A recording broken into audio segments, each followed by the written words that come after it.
You will hear a new student, Tom, talking to a student representative called Rachel about university clubs. You now have 30 seconds to read questions 1 to 4.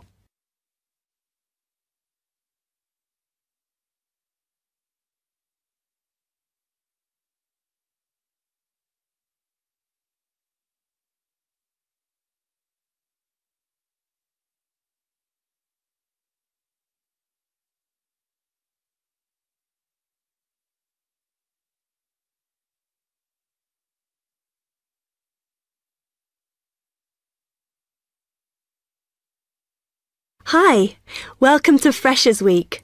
I'm Rachel. Can I help you? Oh, hi. Yes, I was hoping to find out about some clubs I could join. Well, all the club stands are here in this hall. What were you interested in? Not sure. I wanted to do something where I could meet people. Well, take this leaflet with details of all the clubs and see what you think. Oh. It'll probably depend on what day you're free. Like on Mondays, there's the film club. Then on Tuesdays, you've got the climbing club. That's really good. I'm in that. Then on Wednesdays, you've got chess, if you want something a bit more intellectual. But you should look through carefully because all the clubs run extra activities as well as their normal meetings. Oh, yes, I see. So it looks like the film club has discussions after the films. I'd quite like to go to those. Then climbing. Goodness. It says here that the university has its own climbing wall. That's impressive. And they go on weekend trips. Cool. And it says the chess club normally just does games with whoever turns up, but it also runs competitions sometimes. But I bet you've got to be pretty good to do that. Yes, I think so. And how many people are in the clubs? Are they all really full? Well, obviously they're all different. So, for example, the film club has just increased its membership from 85 to 125. But I think they're hoping to extend it to 150. The climbing club's quite small, 40 people. And the chess club is fairly healthy at 55. Right. OK. So who do I see if I want to join these clubs? Well, if you go round the stands and speak to the people there. For the film club, that's the events organiser. For climbing, you'll need the club secretary. And the chess club is organised by one of the maths tutors.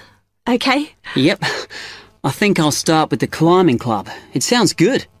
Oh, well, as I said, I'm in that, so I might be able to help you a bit. You now have 30 seconds to read questions 5 to 10.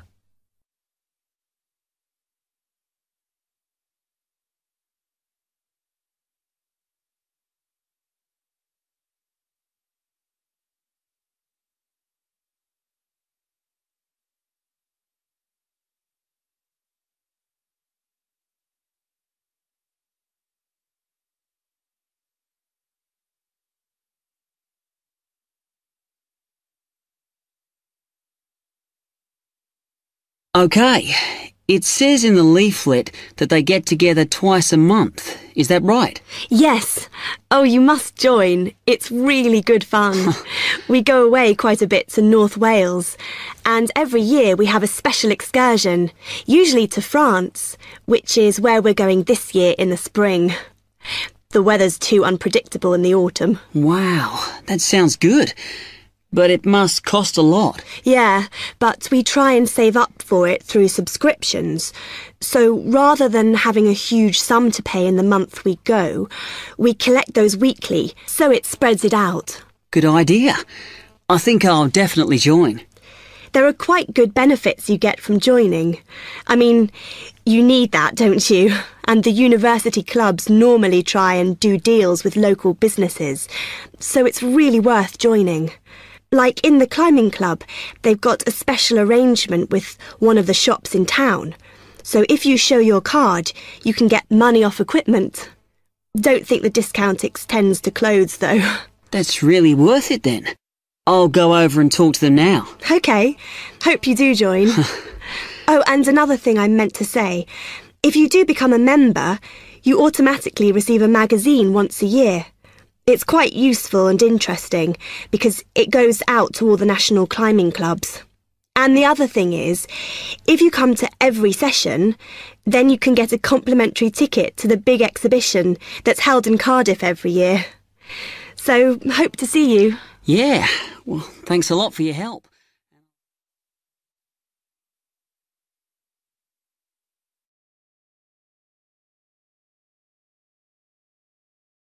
That is the end of part 1. You now have half a minute to check your answers.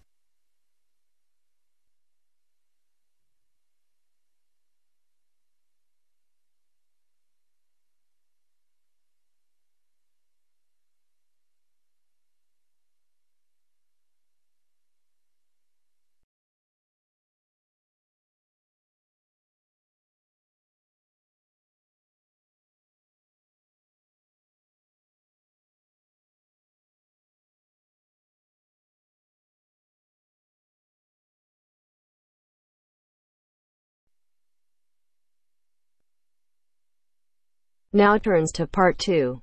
Part 2. You will hear part of a lecture on art and culture in the Indonesian island of Bali. First, you have some time to look at questions 11 to 15.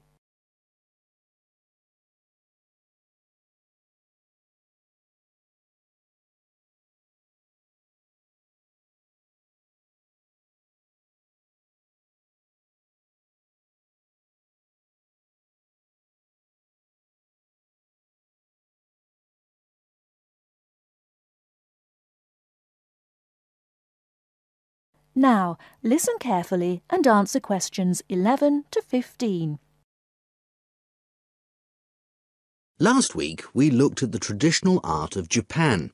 In this week's lecture, we're going to move south and look at the very special way in which art has developed in the beautiful island of Bali, which is now part of Indonesia. I'll begin by giving you a brief historical overview. It's thought that the first inhabitants of Bali were farmers who arrived around 3000 BC, at the beginning of the Iron Age. They probably originally came from China, and in Bali they cultivated rice and built temples ornamented with wood and stone carvings and statues. The Hindu religion was introduced in the 14th century AD, and this has remained the main religion on the island. This was an important period in the artistic development of the island, when sculptors, poets, priests and painters worked together in the service of the ruling families.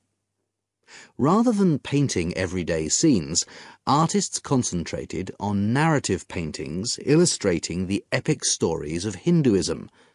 Bali's rich natural resources have always made it an alluring goal for merchants, and from the 17th century onwards, Dutch ships visited the island to trade in spices and luxury goods. Gradually, the old royal families lost their power, and eventually, in 1906, the Dutch East Indies Company was founded, and the island became a colony. In the 20th century, art then took on a very different role, as a tool accessible to everyone in the fight of the Balinese people against colonization, rather than as the property of a minority. Shortly after this, in the 1920s, stories of the beauty of the island of Bali began to spread around the world, and Balinese art underwent another vast transformation with the advent of tourism to the island. At first, this was only on a small scale, but it had important effects. Expatriate artists from Holland and Germany settled on the island, bringing paper, Chinese ink and other new materials with them. They worked with local artists, encouraging them to experiment with concepts like naturalism, expressionism, light and perspective, as well as to move away from the traditional focus on narrative painting towards something closer to their own experience. When independence came in 1945, this desire for an art to match a new national identity became stronger, and the traditional narrative paintings started to give way to scenes showing the everyday life of the Balinese people, harvests, market scenes and daily tasks, as well as the myths and legends of their history. Before you hear the rest of the talk, you have some time to look at questions 16 to 20.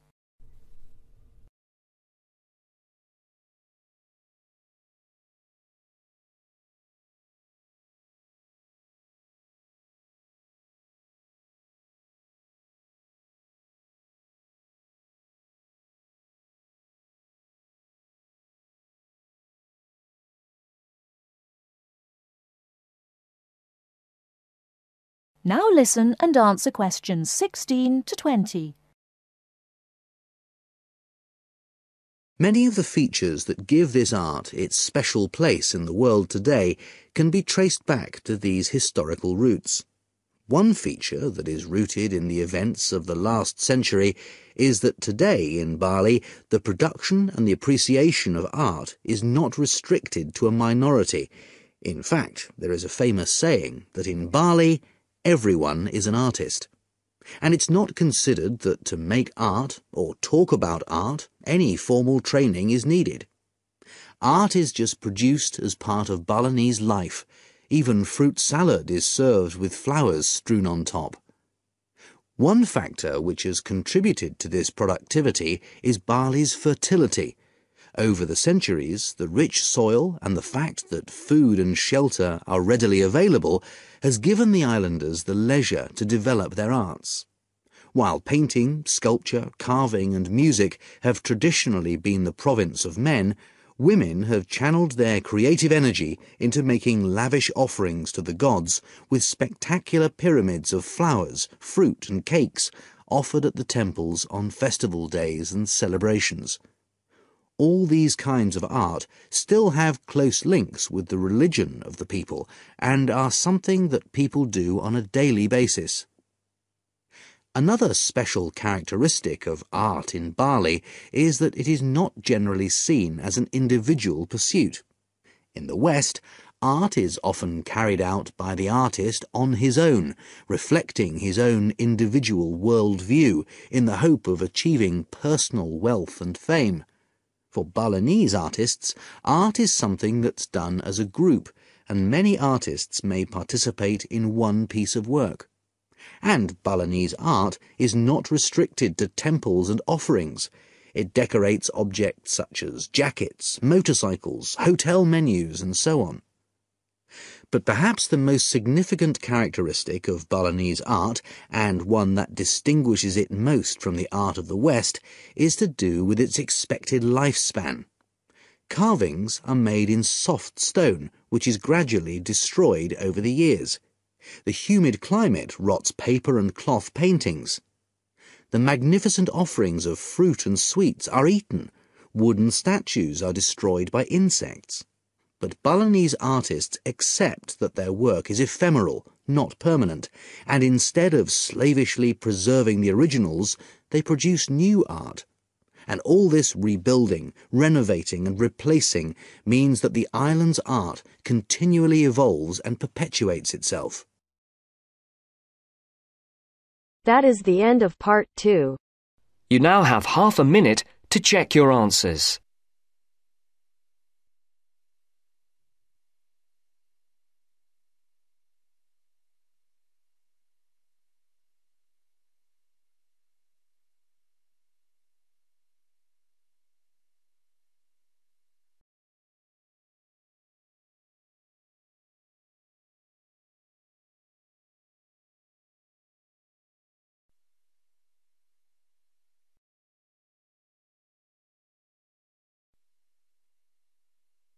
Now turns to part 3. Part 3. You will hear a conversation between a potential student at Clevedon College and a representative in the Information Centre. First, you have some time to look at questions 21 to 24.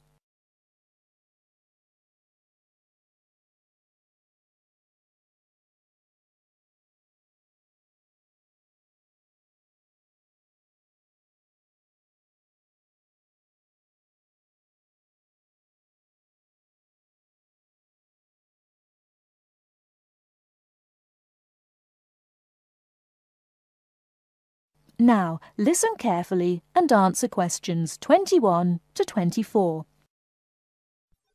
Good morning, Clevedon College. Can I help you? Yes, please. I'd like some information about evening courses this term. OK. Which subjects are you interested in? 2 subjects, actually. Languages and computer skills. OK. What languages are you interested in? Actually, I'm not sure. I have to fulfill a language requirement for school, but I haven't really decided what language to study. How many language courses do you run each week? We have 2 every night, from Monday to Friday. I'm sorry, but would you mind going through the schedule for me? Which language on which days? Not at all. Monday to Wednesday are modern European languages, French, Spanish, German, Dutch and Polish. Thursday night we offer ancient languages, Latin and ancient Greek. And on Friday we finish off with the Asian languages of Hindi and Bengali. Monday to Wednesday, modern European. Thursday, ancient languages, and Friday, Asian. Can you spell Bengali, please? Yes, it's B-E-N-G-A-L-I. Great. And how much do the courses cost? Each course costs £25 per person per term. But if you want to do 2 language courses, there's a 10% discount, but only if you book for 2 terms. So the 10% discount is if I take 2 courses for 2 terms. Is that right? Right. Before you hear the rest of the talk, you have some time to look at questions 25 to 30.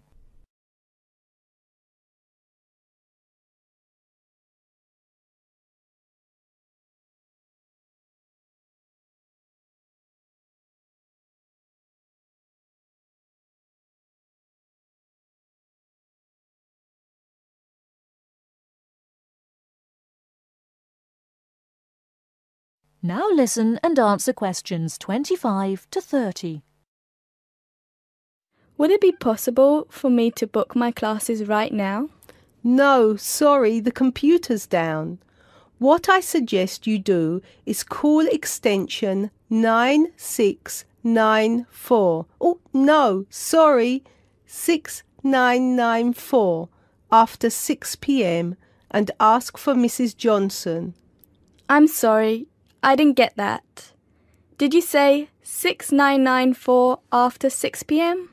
Yes, 6994. Please ask for Mrs. Johnson. Thanks.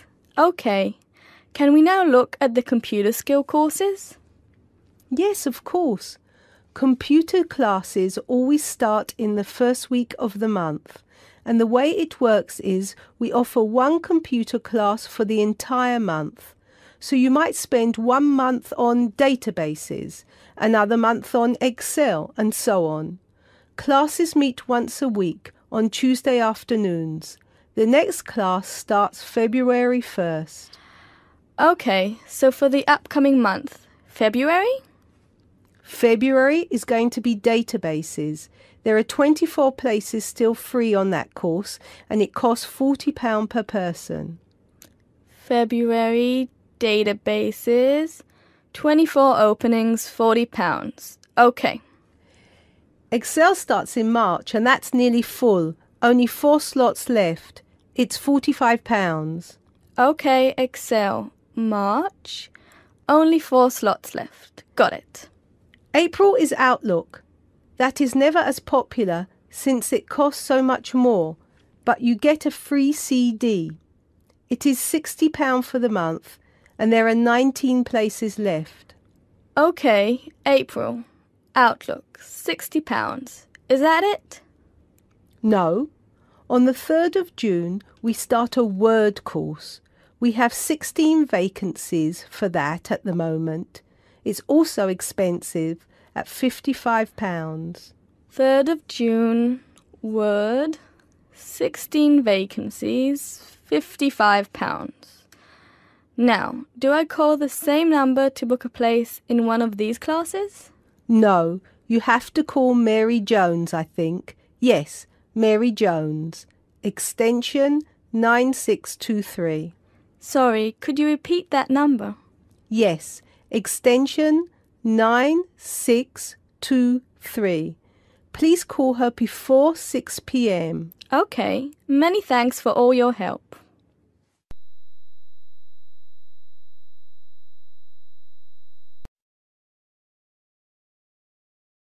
That is the end of part 3. You now have half a minute to check your answers.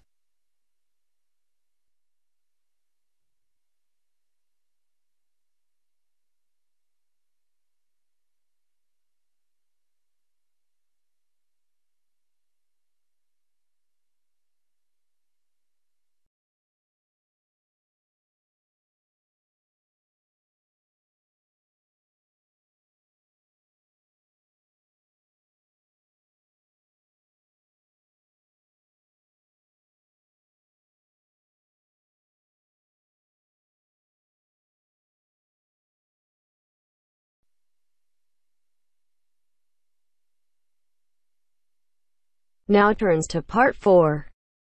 Part 4. You will hear part of a lecture on cities of the future. You now have 30 seconds to read questions 31 to 37.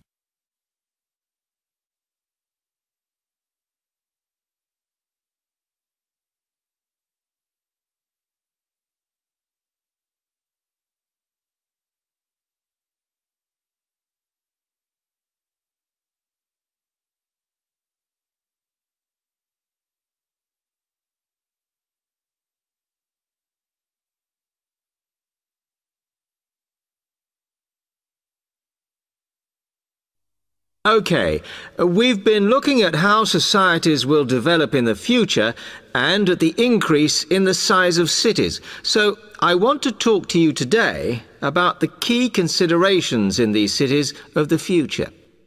There are 3 key elements I want to look at, and these are the new features they will have, issues of size, and the main problems to be considered. First of all, individual transportation will be a big factor in these new megacities as public transport becomes unmanageable. There'll be a huge rise in the use of segways, which are personal transporters like motorized scooters. As a result, and partly also to reduce pollution, roads will be altered so that they are narrower and will take up less of a city's space than they do currently. Naturally, this is a major change to the infrastructure, and something that may hinder it is the huge amount of investment it will require. The next thing is, what is going to happen to the commercial areas? We do not want these to become even larger concrete jungles than they are at present, so we have to look at design. And current designs for city development include building gardens on the roofs of these buildings to make a more pleasant environment for workers. And you may think that these areas will expand to cope with increased commercial activity. In fact, the prediction is that they will cover 1/5 of the area that they do at present as we build upwards. The exception to this is shopping centres, which we predict will expand with more and more temperature-controlled malls. What may cause difficulties is that the superstores will be confined to the outer edges of the city, as they will be too big to fit into the new malls. Then, of course, there are the residential areas, and these will undergo their own changes. One particular development will be houses which are built from glass, as innovations in this material allow it to provide light without causing problems with temperature inside a building. The residential areas will not be allowed to expand without limit, as happens in some areas at present, and their size will be restricted to a population of 15,000. One issue, which has yet to be resolved, and I'm not sure it ever will be, is how we manage to house older residents. They will be increasing in numbers as time goes on. Finally, how will these cities live? We know we have limited energy sources, so what will we do? Well, something currently in development, which will be a feature, is that waste is going to become an energy source. For example, to provide gas in homes. Also, as new technology and systems are developed, we will find that energy plants will become smaller. Another energy source we could use, but one which raises issues of having enough space and too much noise, is wind farms. Because of the problems, I'm not convinced these will be the grand solution to our energy problems that we thought they were going to be. You now have 15 seconds to read questions 38 to 40.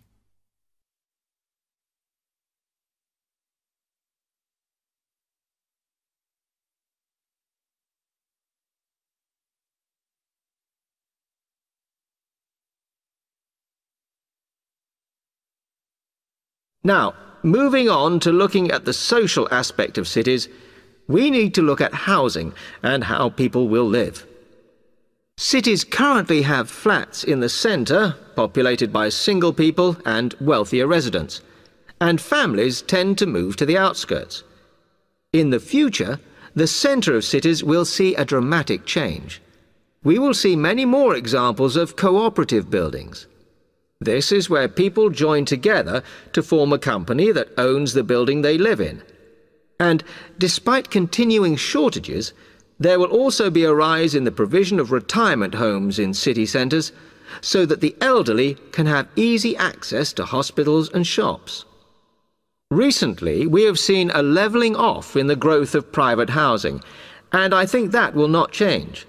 But we are likely to see more social housing, as far fewer people will be able to afford to own their own homes. OK, now, if anybody has any...